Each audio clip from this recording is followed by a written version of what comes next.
Yeah. Pretty much like that, behind the scenes. You know, yeah. All right. So, lifelong use of drugs and alcohol. On and off since like childhood. Ultimately, though,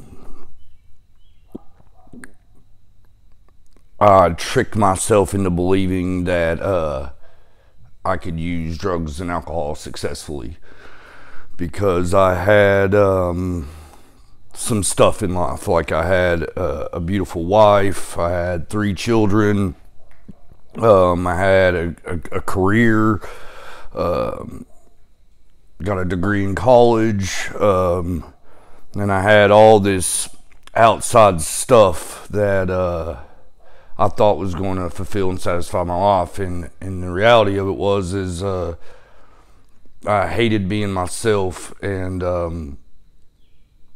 I hated the person that I was. So I tore it all down and self-destructed, and one could argue that I never really had all those things to begin with. I lost myself along the way there, and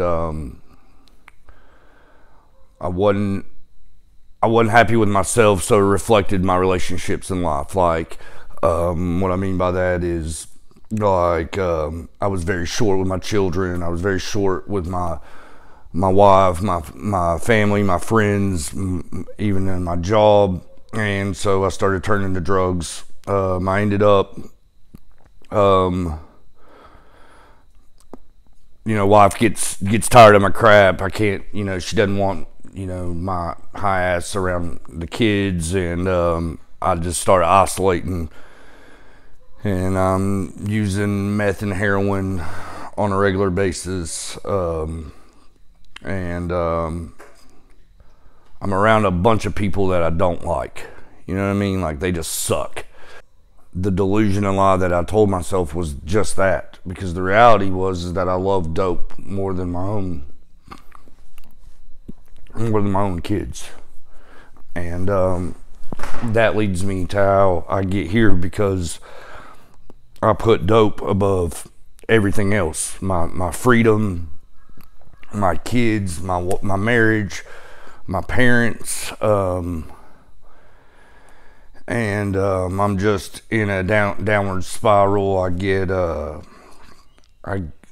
I start getting verbally and physically and mentally and emotionally abusive.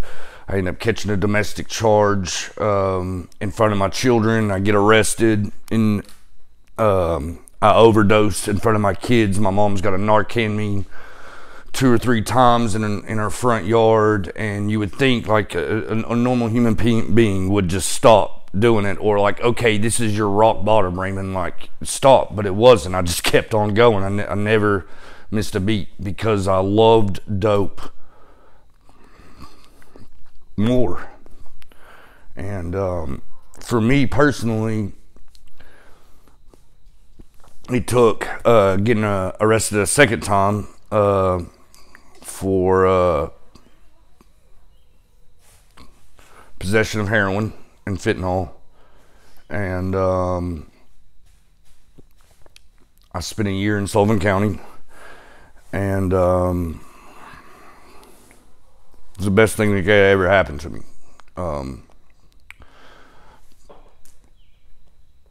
I don't get sober off the rip, you know what I mean? Like, I detox or whatever, but I don't, I mean, it's jail. You can still get high in there. So, while I'm in there, I lose, everything, all that stuff that I thought that I had materialistically, is gone. No one's answering the phone calls, nor do I really want to call because of the shame and guilt. And I'm fortunate and lucky enough that I knew some people that I grew up with that had found a new way of life of living, and had tried in the past to get me to go that route, but I thought I had a better way, and I thought that I could continue the life that I led. I did, like, because I hadn't lost everything, you know what I mean? Like, I'd still had some things to hold on to, like, oh, well, you might be strung out, but I have this great job, and I still have custody of my kids, you know what I mean? Like, the delusion and lie that I told my mind told me was that I still was holding it together, when in reality I was never there. I was never present. I was never in their lives. And so while incarcerated, I'm adopted. My foster dad dies on November 11th. And that was kind of my turning point, because the last conversation I had with my dad, was on a jail phone call, and it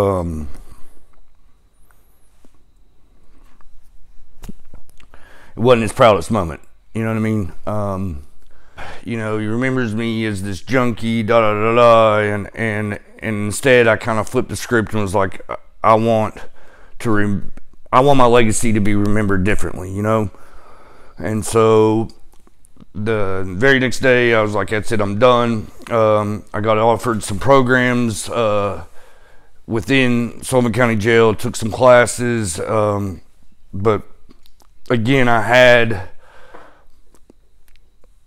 some friends that I grew up my whole life that I knew were drug addicts and junkies just like I was, that were happy, successful. They just had this light in their eye that I wanted.